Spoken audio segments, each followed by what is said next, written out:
Hi viewers, welcome to our channel. ప్రస్తుతం మనతో పాటు సీనియర్ జర్నలిస్ట్ దాము బాలా సార్ ఉన్నారు. వారితో మాట్లాడారు. నమస్కారం సార్. నమస్తే సార్, మహారాష్ట్రలో ఒక అసాధారణమైన సంఘటన జరిగింది సార్. అదేంటంటే ఫేస్బుక్ లైవ్లో ఒక శివసేన రాజకీయ నాయకుడిని చంపేయడం జరిగింది సార్. మరి దీన్ని ఏ విధంగా చూడొచ్చు అంటారు? అంటే మొన్నే ఒక మహారాష్ట్రలో మనం ఒక ఇన్సిడెంట్ గురించి మాట్లాడుకున్నాం, పోలీస్ స్టేషన్లో కాల్పుల గురించి. మరి ఎందుకు మహారాష్ట్రలో ఈ విధంగా జరుగుతుంది? మొన్న మనం మాట్లాడుకునేది ఏంటంటే బీజేపీ రాజకీయ నాయకుడు శివసేన రాజకీయ నాయకుడిని పోలీస్ స్టేషన్లోనే కాల్చేశాడు. అవును, అతను చనిపోయాడు. సో దాని మీద ఎంక్వైరీ చేశారు, అవన్నీ జరుగుతున్నాయి. సీఎం షిండే వర్గము వీళ్ళందరూ కూడా దాని మీద గట్టిగా మేము చేస్తామని చెప్తున్నారు. అది మర్చిపోకముందే నిన్న ముంబైలో ఫేస్బుక్ లైవ్లోనే ఒక రాజకీయ నాయకుడు Shiv Sena MLA and Shiv Sena corporator కొడుకుని చంపేశాడు. ఫేస్బుక్ లైవ్లోనే అది క్లియర్గా కనబడుతుంది. అది గగురుపొడి చెట్టుగా ఉంది, అసలు షాకింగ్గా ఉంది. అది ఇప్పుడు వైరల్ అవుతుంది. చంపేయడమే కాకుండా తను కూడా కాల్చుకొని చనిపోయాడు అతను. సో ఏంటి వీళ్ళిద్దరూ అసలు ఎందుకు చంపేసి తను ఎందుకు కాల్చుకున్నాడు అనేది చూసినప్పుడు ఈ చనిపోయిన అతని పేరు అభిషేక్ గోసాల్కర్. ఈ అభిషేక్ గోసాల్కర్ వాళ్ళ నాన్న వినోద్ గోసాల్కర్, ఈయన మాజీ ఎమ్మెల్యే ప్లస్ కార్పొరేటర్. వాళ్ళ అబ్బాయి అభిషేక్ గోసాల్కర్. చంపిన అతని పేరు మౌరిస్ నొరాన్హా.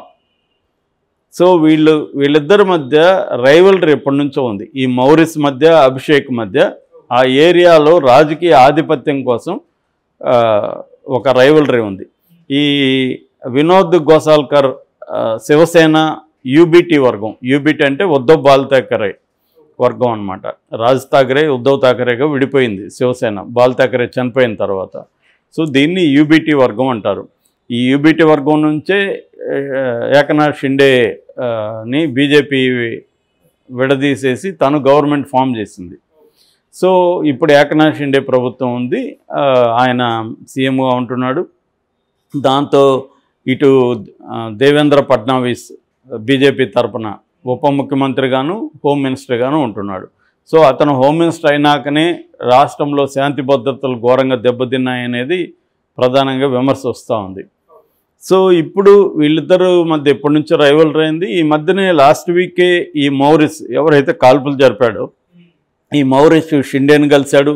షిండే మా పార్టీలోకి మీరు రండి అన్నాడు. ఈ మౌరిస్ ఎవరంటే అక్కడ తాను ఒక సోషల్ యాక్టివిస్ట్గా చెప్పుకుంటాడు. తనకు అనేక వ్యాపారాలు ఉన్నాయి, రియల్ ఎస్టేట్ ఇవన్నీ ఉన్నాయి. రాజకీయంగా ఎదగాలన్న ఉద్దేశం కూడా తనకు ఉంది. సో తనకి అభిషేక్కి, ఈ మౌరిస్కి అభిషేక్ మధ్య గొడవలు ఉన్నాయి గతంలో. ఈ మధ్యనే ఇతను ఏం చేశాడంటే ఈ మౌరిస్ అనే అతను అభిషేక్తో మాట్లాడి మన ఇద్దరి మధ్య గొడవలు ఎందుకు, మనం కాంప్రమైజ్ అవుదాము అనేది కూడా మాట్లాడుకొని ఇద్దరు కాంప్రమైజ్ అయ్యారు. అయిన క్రమంలోనే ఇతను మౌరిస్ వెళ్ళి సీఎంను కలిశాడు. కలిస్తేప్పుడు సీఎం కూడా మీరు రండి మా పార్టీలో చేరండి అనేది కూడా ఆహ్వానించాడు. సో ఈ క్రమంలో మొన్న ఏం జరిగిందంటే నేను ఒక ఈవెంట్ నడుపుతున్నాను, నువ్వు చీఫ్ గెస్ట్గా రావాలని ఈ మౌరిస్ అతన్ని పిలిచాడు. ఆఫీసులు కూడా వీళ్ళ పక్కనే ఉంటాయి. సో వీళ్ళ ఆఫీస్కి పిలిచాడు. వీళ్ళది రియల్ ఎస్టేట్ రకరకాల వ్యాపారాలు మౌరిస్కి ఉన్నాయి. సో వీళ్ళ ఆఫీస్కి పిలిచి లోపలికి వెళ్ళి దీన్ని ఓపెన్ చేసి ఫేస్బుక్ని లైవ్ పెట్టి సరదాగా మాట్లాడుకుంటున్నారు. ఇంకా స్టార్ట్ చేద్దామని ఇతను అభిషేక్ లేచాడు. లేవగానే ఇతను వచ్చి ఆఫ్ స్క్రీన్లో ఉన్నాడు, మనకి స్క్రీన్లో కనబడలేదు. ఎవరు మౌరిస్, అభిషేక్ మాత్రం స్క్రీన్లో ఉన్నాడు. అంతకుముందేమో ఇద్దరు స్క్రీన్లో ఉన్నారు. అతను లేచి పక్కకు వచ్చాడు, మేబీ గన్ను తీసుకోవడానికి వచ్చినట్టున్నాడు. అంటే అతను ముందే ప్లాన్ చేసుకున్నట్టుగా మనకు అర్థమవుతుంది. ఎప్పుడు ముందే అంటే అసలు వీళ్ళిద్దరి మధ్య రైవల్లో ఉన్నప్పుడే అతను డిసైడ్ అయ్యాడు ఇతను చంపాలని. అయితే ఎలా చంపాలనుకున్నప్పుడు అతను ఒక ప్లాన్ వేసుకున్నాడు. ఆ ప్లాన్ ఏంటంటే ఇతనితో ముందుగా కాంప్రమైజ్ అయ్యి మంచిగా ఇతనితో నటించి అతన్ని తన ఆఫీస్కి తీసుకెళ్ళి అక్కడ కాల్చాలనేది అతను లాంగ్ బ్యాకే ఒక ప్లాన్ వేసుకున్నాడు. ఆ ప్లాన్ ప్రకారం మౌరిస్ ఏం చేశాడంటే అభిషేక్తో వెళ్ళి మన మధ్య గొడవలు ఎందుకు, కాంప్రమైజ్ అవుదాము, నీకేం కావాలో చెప్పు, నేను ఆ మేరకు కాంప్రమైజ్ అవుతాను అని చెప్పి అతనికి ఏ ఏరియాలు నీకు నేను వెళ్ళకూడదంటే నేను ఆ ఏరియాలకు వెళ్ళను ఇవన్నీ చెప్పి అతనితో కాంప్రమైజ్ అయ్యాడు. సో అభిషేక్ ఏమనుకున్నాడు, మంచి పరిణామం కదా, హాయిగా ఇద్దరు కలిసి పని చేసుకోవచ్చు అనేది అతను నమ్మాడు. నమ్మినప్పుడు ఇతను అందుకనే షిండేని కూడా కలిశాడు. ఎందుకు షిండేని కలిశాడంటే ఇతను నమ్మించడం కోసమే. షిండేని కూడా కలిశాడు. నేను కూడా శివసేనలో జాయిన్ అవుతున్నానని చెప్పాడు. సో ఇవన్నీ ఎందుకు చేశాడంటే ఈ మౌరిస్ ప్రీప్లాన్డ్గా చేశాడు. సో అతనికి ఏంటంటే ఈ ఎడతెగని వీళ్ళతో మనం జయించలేం వీళ్ళని అన్న ఒక ఏదో అభిప్రాయం ఉంది. దాంతో ఇతన్ని చంపేసి మనం కూడా చనిపోదాం అన్న నిర్ణయానికి అతను ఎప్పుడో లాంగ్ బ్యాక్ వచ్చి చాలా కోల్డ్ బ్లడెడ్గా ప్రీప్లాన్డ్గా చేసుకుంటూ వచ్చాడు. అన్నీ చేసుకుంటూ వచ్చి నిన్న ఇతన్ని అభిషేక్ని తన దీనికి పిలిచి అతనితో హ్యాపీగా ఇది చేస్తున్నాడు. ఇతను అభిషేక్ సోఫాలో కూర్చొని లేచాడు. లేచి ఇంక ప్రారంభిద్దామా స్టార్ట్ చేద్దామా అంటున్నాడు అని ఇట్లా మూవ్ కాబోతున్నాడు. ఇతను ఫైర్ చేశాడు ఆఫ్ స్క్రీన్లో నుంచి. ఫైర్ చేయగానే ఇతను అని అరిచాడు. అరిచి ఇట్లా పారిపోబోతుంటే మళ్ళీ పడింది. అలాగా మొత్తం 3 బుల్లెట్లు అతని బాడీలోకి దిగింది. దాంతో బయట ఉన్న వాళ్ళందరూ ఆఫీసులో చాలామంది వీళ్ళ అనుచరులు వీళ్ళందరూ ఉన్నారు. వాళ్ళందరూ ఆహాకారాలతో లోపలికి రాబోతుంటే తన్ను కూడా తను కాల్చుకొని చనిపోయాడు. సో ఇది మొత్తం దేశవ్యాప్తంగా వైరల్ అవుతుంది ఈ వీడియో. ముఖ్యంగా మహారాష్ట్రలో పెద్ద ఎత్తున ఈ ఉద్ధవ్ ఠాకరే వర్గం ఆందోళనకు పిలిపించింది. ఇది వీళ్ళు షిండే ప్రభుత్వంలో శాంతి భద్రతలు కంప్లీట్గా క్షీణించాయని వాళ్ళు చెబుతున్నారు.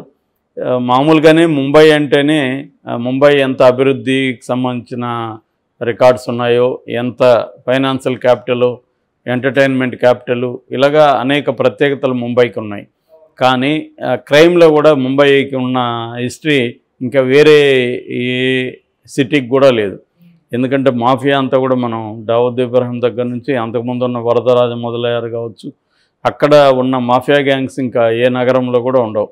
సో అది ప్రపంచవ్యాప్తంగా మాఫియాని విస్తరించడంలో కూడా ముంబై రోలు ఉంది. దాని మీద అనేక పుస్తకాలు వచ్చారు. డోంగ్రీ టు ముంబై అని హుస్సేన్ జైదీ లాంటి వాళ్ళు దాని మీద బుక్స్ రాశారు. ఇంకా దాని మీద సినిమాలు ఎన్ని వచ్చాయో మనకు అసలు తెలియదు. రామ్ గోపాల్ వర్మ ఒక 1/2 డజన్ సినిమాలు ముంబై మాఫియా మీద తీశారు. సో ఇంక వెబ్ సిరీసు అనేకం అక్కడ అంటే క్రైము అనేది అంటే మన ఇండియాలో ఏంటంటే డెవలప్మెంట్కి క్రైమ్కి మధ్య అవినాభావ సంబంధం ఉంటుంది. ఈ డెవలప్మెంట్ అనేది ఒక ఇల్లీగల్గా అనేవన్గా ఉన్నప్పుడు, కరప్షన్ ఉన్నప్పుడు, ట్రాన్స్పరెన్సీ లేనప్పుడు ఇలాంటి క్రైమ్ అనేది బాగా పెరుగుతుంది. ఈవెన్ మన అమెరికా లాంటి డెవలప్డ్ కంట్రీస్లోనే క్రైమ్ ఉంది. ఫ్రాన్స్, జర్మన్, ఇటలీ వీటన్నిటిలో కూడా బీభత్సమైన ఈ క్రైమ్ ఉంది. ఇంకా ఇండియా అనేవన్ డెవలప్మెంట్ కంప్లీట్గా, ఎందుకంటే వ్యాస్ట్ కంట్రీ, రాజకీయ నాయకులు కానీ వీళ్ళు పొలిటికల్ పార్టీస్ కానీ ఆ డెవలప్మెంట్ అనేది అందరికీ అందాలన్న ఒక విజన్ ఉన్న లీడర్స్ వెరీ వెరీ రేర్గా ఉంటారు. అందువల్ల అనేవన్ డెవలప్మెంటు, అనేవన్ గ్రోత్, దీనివల్ల మన సిస్టమ్స్ అన్నీ కూడా లాప్ సైడర్ సిస్టమ్స్, మన జ్యుడిషియల్ వ్యవస్థ కానీ పోలీస్ సిస్టమ్ కానీ అన్నీ కూడా ఒక సక్రమంగా పనిచేసే వ్యవస్థలు కావు. కాబట్టి ఈ పొలిటికల్ అండ్ మాఫియా నెక్సెస్ అనేది చాలా బలంగా ఉంటుంది. సో ఈ క్రమంలోనే ఎప్పటికప్పుడు ముంబైలో విపరీతంగా క్రైమ్స్ అనేవి జరుగుతున్నాయి. ఇప్పుడు అక్కడ శివసేన గతంలో ఏంటంటే శివసేనకి ముంబై మీద విపరీతమైన కంట్రోల్ ఉండేది బాల్ ఠాకరే ఉన్న రోజులు. అయితే శివసేన బీజేపీకి కలిసాయి. అయితే శివసేనతో బీజేపీ మంచిగా ఉంటూనే శివసేన కొంప ముంచింది, శివసేనని చీల్చేసింది, షిండే వర్గాన్ని పక్కకు తీసుకెళ్ళగలిగింది. అట్లాగే అక్కడ శరద్ పవార్ కూటమిని కూడా చీల్చింది. మొన్న శరద్ పవార్కి అఫీషియల్గా పార్టీ శరద్ పవార్ది కాదంటే ఆయన ఇప్పుడు వేరే పార్టీ పెట్టుకోవాల్సిన పరిస్థితి వచ్చింది. సో ఇలాగ బీజేపీ రోల్ కూడా ఉంది. బీజేపీ ఏం చేస్తుందంటే ప్రతి రాష్ట్రంలో కూడా అక్కడున్న ఏదో ఒక పార్టీని సెలెక్ట్ చేసుకొని ఆ పార్టీతో ఫ్రెండ్లీగానో ఎనిమీగానో ఆ పార్టీని మొత్తం నాశనం చేసేసి ఆ ప్లేస్లోకి తాను రావడం అనేది బీజేపీ స్ట్రాటజీ. అది మన అన్ని చోట్ల చూడొచ్చు. ఇప్పుడు లేటెస్ట్గా నితీష్ కుమార్తో ఒకప్పుడు బీజేపీ పెట్టుకొని నితీష్ కుమార్ని ఇబ్బంది పెట్టింది. తర్వాత నితీష్ కుమార్ ఇండియా కూటమిలో ఉన్నాడు. మళ్ళీ ఇప్పుడు నితీష్ కుమార్ని ఫ్రెండ్లీగా తన వైపు చేర్చుకుంది. మరి మళ్ళీ నితీష్ కుమార్ ఎన్నికల తర్వాత కొంప ముంచుతుందా లేదనేది తెలియదు. సో బీజేపీకి ఏంటంటే ఇవాళ ఏ అంశాన్ని అది వదలదు. ఇటు భక్తి కానీ దేశభక్తి కానీ, అంటే మతభక్తి కానీ దేశభక్తి వదలదు. అభివృద్ధికి సంబంధించిన విషయాల్లో కూడా తాను ఇది చేస్తుంది. అట్లాగే పార్టీల్ని, రీజనల్ పార్టీలని కానీ కాంగ్రెస్ని కానీ ఎక్కడికక్కడ దెబ్బతీసుకుంటూ వస్తుంది. అదొక అగ్రెసివ్ ఫోర్స్ బీజేపీ. సో ఈ క్రమంలో మనం అక్కడ అర్థం చేసుకుంటే అక్కడ ఎంత అసాంఘిక శక్తులు ప్రబలినాయి అనేది ఇంత ఓపెన్గా, మొన్న పోలీస్ స్టేషన్లో కాల్పులు అంటే అదే మాటలు కాదు, ఇప్పుడేమో ఇది లైవ్. సో ఇది. Thank you so much sir.